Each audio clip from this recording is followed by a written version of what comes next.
নমস্কাৰ বন্ধু বান্ধৱীসকল, স্বাগতম জনাইছোঁ মোৰ ইউটিউব চেনেললৈ মহৎলোকৰ জীৱন কথা।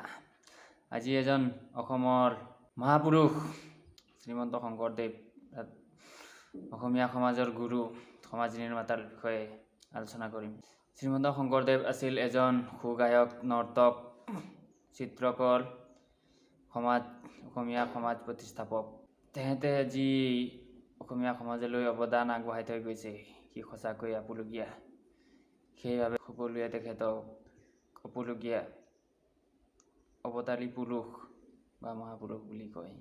তেখেতৰ জন্ম হৈছিল বৰ্তমান নগাঁও জিলাৰ বৰদোৱা পৰা 8 মাইল দূৰত অৱস্থিত আলুপুখুৰী নামে ঠাইত 1449 খ্ৰীষ্টাব্দত।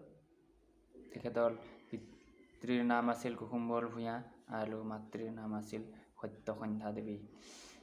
যিহেতু গুৰুজনা সৰু থকা অৱস্থাতেই পিতৃ মাতৃৰ বিয়োগ হোৱাৰ বাবে বুঢ়ীমাক অৰ্থাৎ আইতাক খেৰখুটিয়ে তেওঁক চোৱা চিতা কৰিছিল আৰু ডাঙৰ দীঘল কৰিছিল। গুৰুজনা সৰু অৱস্থাত ইমান তীক্ষ্ণ বুদ্ধি বা চোকা নাছিল।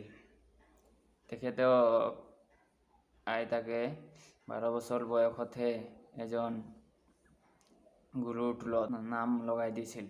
টোল অৰ্থাৎ যিহেতু বৰ্তমানৰ দৰে আগত কোনো ধৰণৰ পঢ়াশালী নাছিল, সেই সময়ত টোল কোনো এজন গুৰুৰ ওচৰতে ছাত্ৰ ছাত্ৰী থাকি শিক্ষা গ্ৰহণ কৰিবলগীয়া হৈছিল। যেতিয়ালৈকে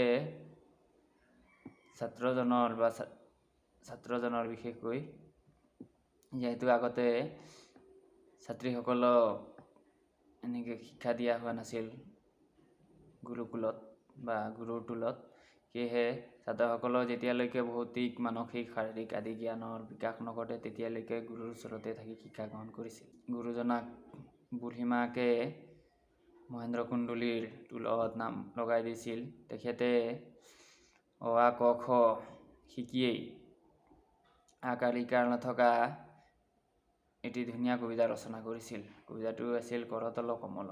কৰতল কমল কমলদল নয়ন, ভৱদৱ দহন গহন বন শয়ন, খৰতল বৰশত শতদশ বদন, খগচৰ নগধৰ ফণদল শয়ন, নপৰ পৰ কতলত গময়, সভয় মভয় মম হৰষত তয়, জগদম অপহৰ ভৱ ভয় তৰণ, পৰপদ লয়কৰ কমলজ নয়ন। ইয়াৰ পিছতেই গুৰুজনাক তেখেতৰ গুৰু অৰ্থাৎ অধ্যাপক কুণ্ডলীয়ে গুৰুজনা মহেন্দ্ৰ কুণ্ডলী টোলত 6 বছৰ পঢ়ি 4 বেদ, ঋক যজু অৰ্থ সাম 14 শাস্ত্ৰ, শিক্ষা কল্প জ্যোতিষ, ৰীতি নীতি নিৰুক্ত, ছন্দ শ্ৰুতি স্মৃতি মীমাংসা, তৰ্ক কলাপ, তৰ্ক আৰু ন্যায়, 18 পুৰাণ, মৎস্য শিৱ বিষ্ণু স্কন্ধ বৰাহ কুৰ্ম গৰুড় মূৰ্খেন্দয়, ব্ৰাহ্মণ লিংগ ভবিষ্য ব্ৰহ্মাণ্ড বৈবৰ্ত পদ্ম আৰদি বৃহৎ অগ্নি আৰু ভাগৱত।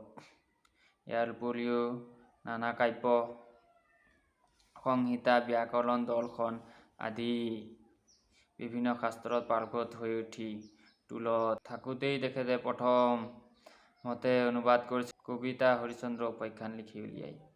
গুৰুজনাই 4 বেদ, 14 শাস্ত্ৰ আৰু 18 পুৰাণ অধ্যয়ন কৰি সকলো ফালৰ পৰা ধীৰ স্থিৰ গুণী জ্ঞানী হৈ এজন বিদগ্ধ পণ্ডিত হৈ পৰে আৰু প্ৰায় 17 বছৰ বয়সত তেখেতে টোলৰ পৰা ঘৰলৈ উভতি আহে। ঘৰত আহি তেখেতে একান্তভাৱে শাস্ত্ৰ চৰ্চাত মন মেলে আৰু তেখেতে 32 বছৰ বয়সত প্ৰথমবাৰৰ বাবে তীৰ্থ ভ্ৰমণলৈ ওলায়। তেখেতৰ লগতে আন 17জন লগ বন্ধুও তেখেতৰ লগত ওলাইছিল। সেইসকল আছিল তেখেতৰ শিক্ষাগুৰু অৰ্থাৎ অধ্যাপক মহেন্দ্ৰ কুণ্ডলীকে ধৰি ৰামৰাম, সৰ্বজয়, পৰমানন্দ, বলুভদ্ৰ, বলোৰাম, গোবিন্দ, নাৰায়ণ, বৰ শ্ৰীৰাম, গোপাল, চুত বলোৰাম, মুকুন্দ, মুৰাৰী, হৰিদাস, দামোদৰ আৰু দুজন তেখেতৰ লগত গৈছিল। সেই দুজনৰ নাম মই বৰ্তমান পোৱা নাই। আপোনালোকে কোনোবাই জানিলে কমেণ্টত নিশ্চয় জনাব।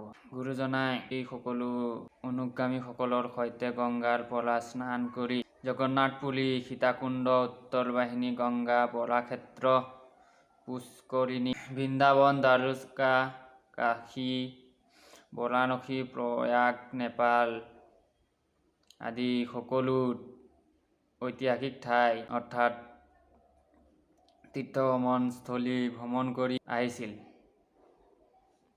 আৰু ৯৭ বছৰ বয়সত পুনৰ তেখেতে তীৰ্থভ্ৰমণলৈ গৈছিল। গুৰুজনাই যিহেতু এই শাস্ত্ৰ চৰ্চাত একান্তভাৱে মন মেলা তেখেতৰ ককাক সাংসাৰিক জীৱনত কোনো ধৰণৰ আলোচনা বা তেখেতৰ সাংসাৰিক জীৱনলৈ কোনো মন নাছিল। সেইবাবে তেখেতৰ ককাক জয়ন্ত দলৈ আৰু মাধৱ দলৈ চাই চিতি হৰিবৰগিৰিৰ নামৰ এজন ভূঞাৰ সূৰ্যৱতী নামৰ কন্যাৰ লগত গুৰুজনাক বিয়া পাতি দিয়ে। বিবাহৰ ৩ বছৰ পাছত ভাৰ্যা সূৰ্যৱতীৰ গৰ্ভত গুৰুজনাৰ এটি কন্যা সন্তানৰ জন্ম হয়। কন্যাটিৰ নাম থলে মুনু। মুনুৰ ৯ মাহ হওঁতেই সূৰ্যৱতীৰ অকাল বিয়োগ ঘটে। পিছত ২ কিলি ১৪ বছৰ বয়সত অৰ্থাৎ ৫৪ বছৰ বয়সত সকলোৰে মতৰ সাপেক্ষে গুৰুজনাই আকৌ কলিকা ভূঞাৰ কন্যা কালিন্দীক পুনৰ বিবাহ কৰে।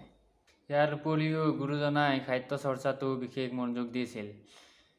যিহেতু সেই সময়ত সকলো শাস্ত্ৰ অৰ্থাৎ পুথি কিতাপ সংস্কৃত ভাষাত আছিল, সেয়েহে সাধাৰণ সহজ সৰল মানুহ সেই সংস্কৃত ভাষাত থকা শাস্ত্ৰ পুথিখিনি পঢ়িবলৈ অলপ অসুবিধা হৈছিল। সেয়েহে গুৰুজনাই এইবিলাক শাস্ত্ৰক অসমীয়ালৈ অনুবাদ কৰাৰ উপৰিও ব্ৰজাৱলী নামৰ এক কৃত্ৰিম ভাষাৰে বিভিন্ন ধৰণৰ গীত, পদ, নাটক আদি ৰচনা কৰিছিল।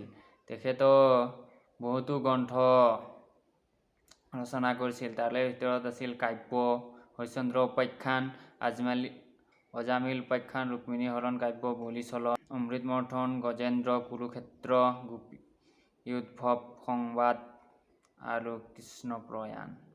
ভক্তিতত্ত্ব প্ৰকাশ গ্ৰন্থ ভক্তি প্ৰদীপ, ভক্তি ৰত্নাকৰ এইটো সংস্কৃতত ৰচিত, নিমিনৱ সিদ্ধ সংবাদ, অনাদি পতন। অনুবাদমূলক ৰচনা আছিল ভাগৱতৰ প্ৰথম, দ্বিতীয় খণ্ড, দশম স্কন্ধ, আদিচোৱা আৰু দ্বাদশ স্কন্ধ। ৰামায়ণৰ উত্তৰাখণ্ড ৰচনা কৰিছিল। তাৰ উপৰিও তেখেতে অংকীয়া নাট ৰচনা কৰিছিল। এই অংকীয়া নাটখিনি মনত ৰখালে সহজ কৌশল আছে পকা কিলো পাৰা।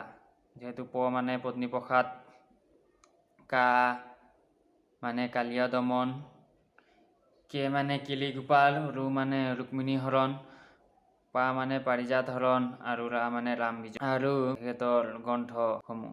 আৰু তেখেতে ১১৯ বছৰ বয়সত আমাক সকলোকে এৰি এই পৃথিৱীৰ পৰা চিৰকাললৈ গুচি যায়। যিহেতু তেখেতৰ কাৰ্য গ্ৰন্থত যি অৱদান আমাক আগবঢ়াই থৈ গৈছে, তাৰ বাবে আমি তেখেতৰ শ্ৰীচৰণত সদায় কৃতজ্ঞ হৈ থাকিব লাগিব। এয়াই আছিল আজি আমাৰ গুৰুজনাৰ মোৰ ফালৰ পৰা দিবলগীয়া এক পৰিচয়।